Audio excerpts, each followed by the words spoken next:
ఈ ప్రయాణంలో మనం చెప్పుకోవాల్సిన మరో ముఖ్యమైన వ్యక్తి జేమ్స్ క్లర్క్ మ్యాక్స్వెల్. ఈయన గురించి చాలా మందికి తెలియదు, కానీ ఈయన లేకపోతే మన ఆధునిక ప్రపంచమే లేదు. 18వ శతాబ్దం న్యూటన్ అయితే, 20వ శతాబ్దం ఐన్స్టీన్ అయితే, 19వ శతాబ్దం ఖచ్చితంగా మ్యాక్స్వెల్దే.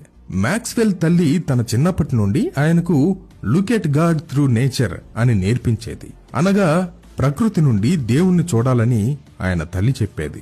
ఆయనకు చిన్నప్పటి నుండే బైబిల్ మెమరైజేషన్ వచ్చు.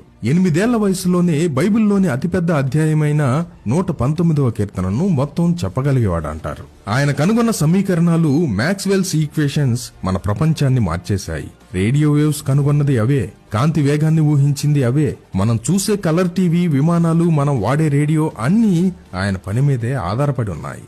ఐన్స్టీన్ థియరీ ఆఫ్ రిలేటివిటీకి స్ఫూర్తినిచ్చింది కూడా ఆయన ఈక్వేషన్సే. చివరిగా ఆల్బర్ట్ ఐన్స్టీన్ ఆయన మ్యాక్స్వెల్ ను ఎంతగా ఇష్టపడేవారంటే తన గదిలో మ్యాక్స్వెల్ ఫోటోను పెట్టుకునేవారు. 1827లో రాబర్ట్ బ్రౌన్ అనే బొటానిస్ట్ పాలిన్ గ్రెయిన్స్ క్రమం లేకుండా నీటిలో ముందుకు వెనక్కి కదులుతున్నట్లు అతను గమనించాడు. దానికి కారణం ఏంటో ఎవరికీ తెలియదు.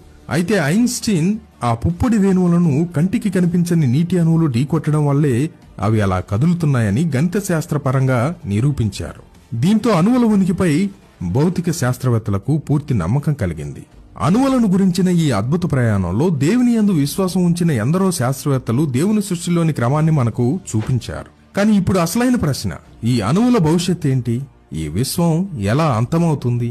సెక్యులర్ సైంటిస్టులు ఏమంటారంటే ఈ విశ్వం చివరికి according to the second law of thermodynamics, ఉష్ణగతిక శాస్త్రం యొక్క 2వ నియమం ప్రకారం చల్లబడి నిర్జీవంగా మరణిస్తుందని, హీట్ డెత్. కానీ బైబిల్ అది చల్లగా చనిపోదు, ఈ విశ్వం మునుపెప్పుడూ చూడని భయంకరమైన అణు విస్ఫోటనంతో అంతమవుతుందని. 2వ పేతురు 3వ అధ్యాయము 10వ వచనంలో అపోస్తులుడైన పేతురు గారు ఇలా రాశారు: అయితే ప్రభువు దినము దొంగ వచ్చినట్లు వచ్చును, ఆ దినమున ఆకాశములు మహాధ్వనితో గతించిపోవును, పంచభూతములు మిక్కటమైన వేండ్రముతో లయమైపోవును, భూమియు దాని మీదనున్న కృత్యములను కాలిపోవును. ఇది ఈ విశ్వం యొక్క అంతం, మానవ చరిత్ర యొక్క అంతం, సమస్తం యొక్క అంతం.